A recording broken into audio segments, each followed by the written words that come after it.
Gothard, l'inauguration avec Crédit Suisse, ABB, La Mobilière et COP.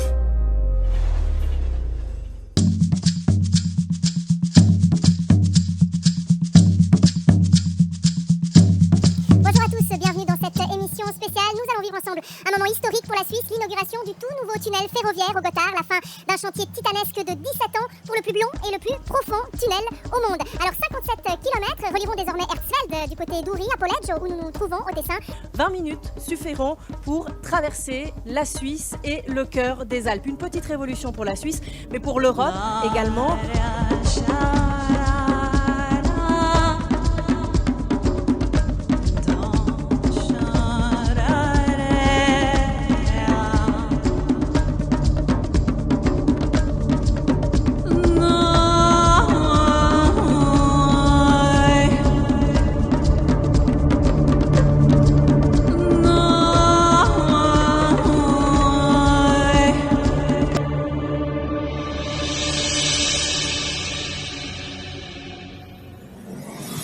La cérémonie du Gothard, cérémonie artistique ou rituel occulte. En 2016, la cérémonie pour l'inauguration du tunnel ferroviaire du Saint-Gothard en Suisse fut absolument surréaliste et a plongé nombre de spectateurs et de médias dans des abîmes de perplexité, tout en suscitant un profond sentiment de malaise. Attardons-nous longuement à décrypter cet événement médiatique et hautement symbolique. Cette cérémonie marque la finalisation du colossal projet de tunnel de base du Saint-Gothard, dont la mise en œuvre aura duré plus de 17 ans.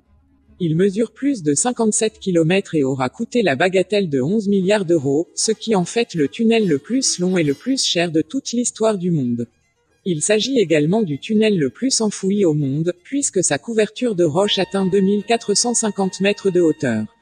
C'est un tunnel ferroviaire bitube, qui passe sous le massif du Saint-Gothard, en Suisse et relie Herzfeld dans le canton d'Uri à Bodio dans le canton du Tessin. L'ouverture de ce tunnel aura donné lieu à un incroyable spectacle d'inauguration, complètement incongru et démentiel, signé par le chorégraphe allemand Volker Hess. Un moment hors de ce monde, qui figurera probablement parmi les 10 cérémonies d'ouverture les plus étranges de tous les temps. Ce spectacle peut se résumer à une procession des plus inquiétantes, avec une omniprésente dimension occulte et apocalyptique, totalement explicite et parfaitement décomplexée. Tous nos braves dirigeants, dignitaires et notables européens de l'époque, de la chancelière allemande Angela Merkel, au chef de l'État français François Hollande, en passant par le Premier ministre italien Matteo Renzi, se sont alors pressés pour venir inaugurer en grande pompe ce tunnel et assister à ce spectacle particulièrement repoussant, glauque et décadent. Déroulement de l'inauguration. La mise en scène se déroulait en 2 volets, en 2 actes bien distincts, de part et d'autre du tunnel. L'un prenant place au fond du tunnel, dans les entrailles de l'inframonde et symbolisant le côté ésotérique, les forces souterraines et occultes qui président aux destinées du monde. L'autre se déroulant en plein air, à la lumière du grand jour, symbolisant le dévoilement, l'incarnation et la prise de contrôle du mal dans le monde. Commençons notre analyse par l'évocation de la partie souterraine du spectacle. Cette séquence s'ouvre par le passage d'une diligence et de son cocher, qui traverse rapidement la scène et qui est une brève évocation du passé. En effet, le col était ainsi franchi à l'époque, lorsqu'il n'y avait encore aucune voie ferrée disponible pour le faire. Puis, nous faisons un grand bond en avant, un saut dans le temps, avec la venue de toute une procession de travailleurs esclaves, laborieux et déshumanisés, réduits à l'état de zombies aux regards éteints, avançant machinalement, comme hypnotisés au rythme cadencé de percussions de tambour. Il s'agit sans nul doute ici d'une représentation des travailleurs qui auront œuvré à l'élaboration de ce colossal projet de tunnel. Cette scène n'est pas sans rappeler les masses déshumanisées de travailleurs laborieux décrites dans le bijou de l'expressionnisme allemand qu'est Metropolis, de Fritz Lang. Dans ce film visionnaire, ces derniers sont littéralement sacrifiés sur l'autel de Moloch, représenté par une énorme machine mécanique. Les ouvriers sont alors jetés vivants dans l'infernale gueule du monstre de fer. C'est ici un parallèle très intéressant à établir avec cette cérémonie du Gothard, car ce film culte a aussi en toile de fond pour thématique, l'apocalypse, et le satanisme. quantité négligeable, il faut croire que ces ouvriers peuvent être aisément sacrifiés, sans le moindre état d'âme, comme on pourra le voir tout au long de la cérémonie, puisqu'on les retrouvera à plusieurs reprises, identifiables à leur tenue de travaux orange, dans des postures comme laissées pour morts. Il faut savoir qu'au cours de la réalisation de cet ouvrage technique, il se trouve justement que pas moins de 9 ouvriers auront malheureusement trouvé la mort dans de tragiques circonstances.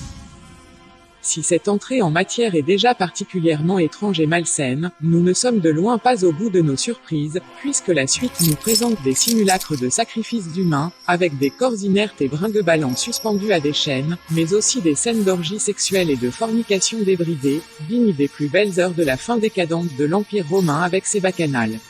Que peuvent bien venir faire de telles représentations, aussi glauques et macabres, ou encore ces scènes à connotation sexuelle dans l'inauguration d'un tunnel.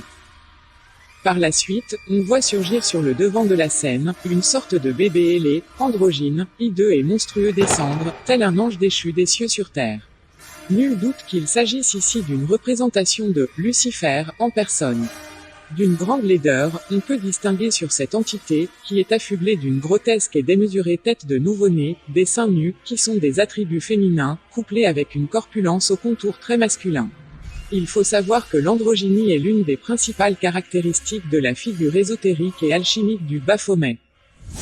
On peut aussi y voir un parallèle avec la très controversée et parfaitement tordue théorie du genre, qui bien qu'elle n'existerait pas, dixit les déclarations mensongères de l'ancienne ministre de l'Éducation Najat Vallaud-Belkacem, est de plus en plus poussée au cœur de notre société.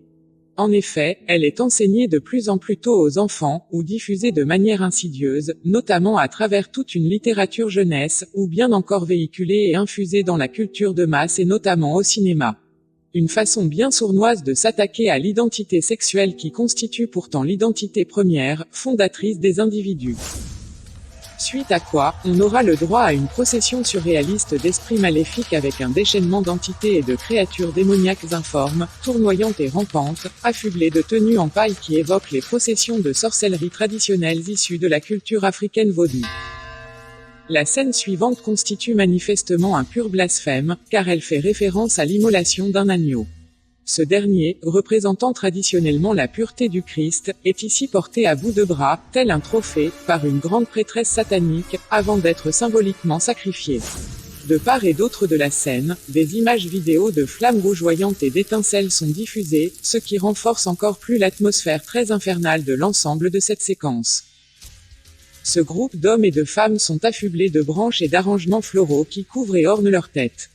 Une esthétique qui n'est pas sans rappeler celle du film fantastique et d'horreur, Midsommar, qui dépeint une communauté païenne recluse du monde, se livrant à des sacrifices d'humains pour bien s'assurer d'obtenir les faveurs de leur divinité et de bonnes récoltes d'une année à l'autre.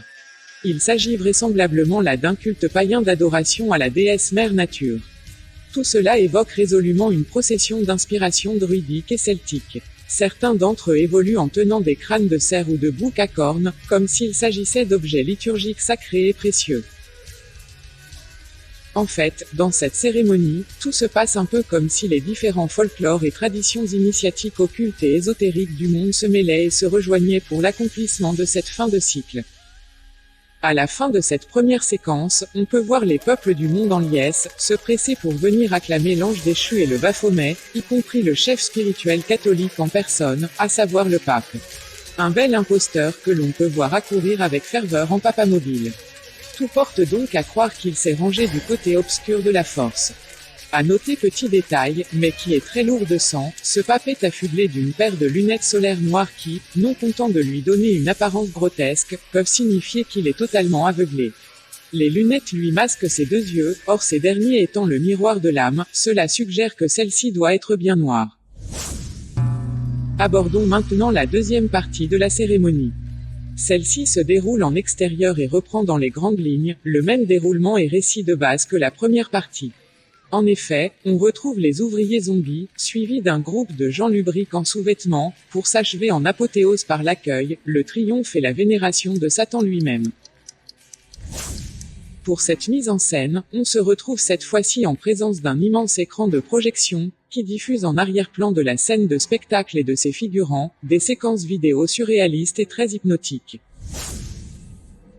Sur la vidéo projetée, on peut tout d'abord apercevoir la représentation d'un mur de pierre géant qui, sous l'effet du travail de sape des ouvriers, s'effrite et finit par s'écrouler, afin de laisser apparaître une sorte de gouffre, de vortex.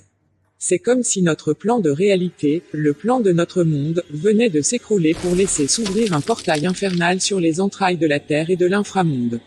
Quelques ouvriers esclaves sont d'ailleurs jetés dedans en holocauste, sous le regard de l'œil qui voit tout, qui doit représenter l'œil de Satan.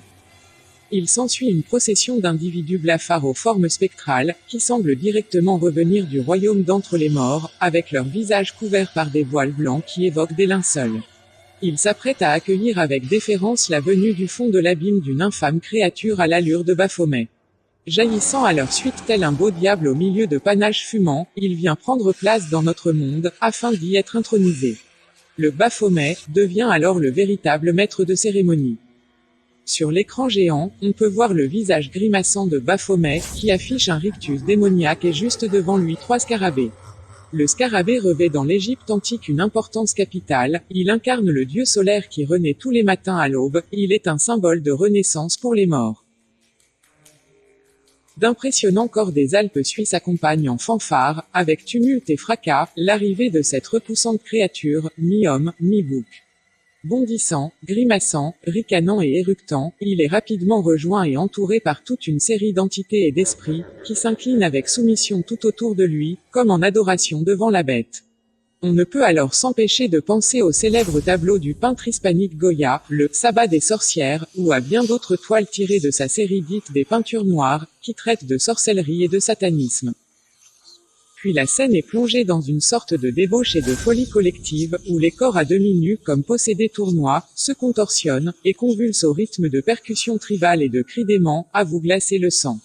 Le Baphomet mime frénétiquement des scènes de copulation, avec tout ce qui lui passe sous les pattes. Tout se passe désormais, comme si toutes les valeurs, tabous et barrières morales avaient été définitivement levées et abolies. Comme si la débauche et l'obscénité pouvaient à présent se libérer et se déchaîner comme jamais. Une femme vient par la suite lui couvrir le dos de ses mains, si bien qu'il apparaît en majesté au centre de la scène, au fait de sa puissance. Il exulte de ce moment de gloire, tout simplement, gesticulant avec excitation. Passé cette incroyable séquence, très baroque, on se retrouve devant une scène bien plus apaisée et il faut l'avouer, même assez envoûtante. Nous assistons alors à une bien étrange procession d'hommes et de femmes en smoking, affublés de branches et avec leurs têtes décorées par des éléments végétaux et floraux. Leurs costumes élégants et très modernes contrastent singulièrement avec les accessoires naturels et les éléments d'inspiration païenne, qui remontent du fond des âges. Comme si le metteur en scène voulait nous faire la démonstration que ces pratiques ancestrales se sont toujours perpétuées, malgré l'apparente modernité de façade de notre époque. Encore une fois, cette séquence fait grandement penser au mouvement néo-païen, New Age, ou à la Wicca, de Gerald Gardner. Ces individus cheminent lentement des tribunes vers le centre de la scène et semblent vénérer l'image d'un arbre cosmique de vie inversé, qui représente l'axe du monde. La dimension religieuse saute ici littéralement aux yeux. Il faut savoir que cet arbre revêt une importance toute particulière pour les théosophes, les kabbalistes et les occultistes de tout poil. Il renvoie également à la doctrine de l'hermétisme, qui est attribuée à Hermès Trismégiste, qui dans les écrits de sa célèbre « Table d'émeraude » postule que « ce qui est en haut, le macrocosme et l'univers équivaut à ce qui est en bas, le microcosme et donc l'homme ». Dans de nombreuses traditions, l'arbre symbolise le centre du monde et s'identifie à l'axe de l'univers. Il exprime un principe de verticalité et d'ascension qui permet d'accéder à un plan supérieur de nature spirituelle, comme une porte d'entrée vers un autre monde céleste, divin et métaphysique. À noter que l'on retrouve aussi un tel arbre dans la « Divine Comédie » du poète italien Dante Alighieri, il a ses racines qui se déploient dans le ciel et vide sa cime. Il a la particularité d'être toujours vert et de ne jamais perdre ses feuilles. Le chemin qui mène de l'enfer au purgatoire et au paradis s'apparente à un principe de renversement. Dante conçoit l'ensemble des sphères célestes comme la couronne d'un arbre renversé. Après ces précisions d'ordre symbolique, revenons-en au cœur de la cérémonie, avec l'entrée en scène d'une femme enceinte, tout de rouge pourpre vêtue, qui s'apparente à la fameuse « femme écarlate » de l'Apocalypse de Saint Jean, la grande prostituée de Babylone, la mère de toutes les abominations. Elle est couronnée et finit par donner naissance à l'Antéchrist, suite à quoi, on peut discerner des chœurs psalmodiés très distinctement et à plusieurs reprises, Sancta Babylon, ora pro nobis. Soit Sainte Babylon, priez pour nous, qui est la singerie du Sancta Maria, ora pro nobis des chrétiens.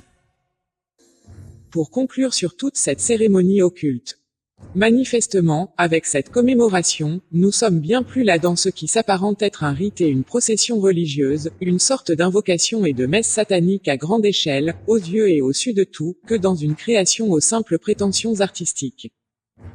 Le tout formant un ensemble sans queue ni tête pour le commun des mortels, d'une grande laideur formelle, appuyée par des cris et des grognements bestiaux, au rythme d'une musique, sinistre, angoissante, anxiogène et parfaitement dissonante. Bref, une cacophonie insupportable et une véritable purge, tant visuelle qu'auditive. Vous l'aurez compris, n'en jetez plus, la coupe de l'abomination est pleine. Il s'agit véritablement là d'un tableau de nature apocalyptique qui nous a été exposé, où apocalypse peut s'entendre au sens de révélation et de dévoilement. En effet, les élites s'affichent ici en pleine lumière, avec leur système de croyances profondément occulte. Encore faut-il avoir des yeux pour le voir, des oreilles pour l'entendre et l'esprit pour le discerner. Désormais, ils ne se cachent plus et sortent de l'obscurité, des ténèbres et des profondeurs du tunnel, pour se montrer à la face du monde, au grand jour. On peut dire qu'il s'agit donc là de la part de ces élites malfaisantes, d'un véritable coup de force et d'une arrogante et implacable démonstration de leur toute-puissance, ou tout du moins, de celle dont ils pensent disposer. Ils laissent ici transparaître la nature et l'essence occulte de leur projet et semblent nous montrer qu'ils ont pris le contrôle de la politique, des finances et des affaires, qui sont nécessaires à la mise en œuvre d'une telle entreprise technique. Sans doute estiment-ils aussi que la masse, la plèbe qu'ils méprisent souverainement est désormais trop endormie pour être en mesure de comprendre leurs agissements.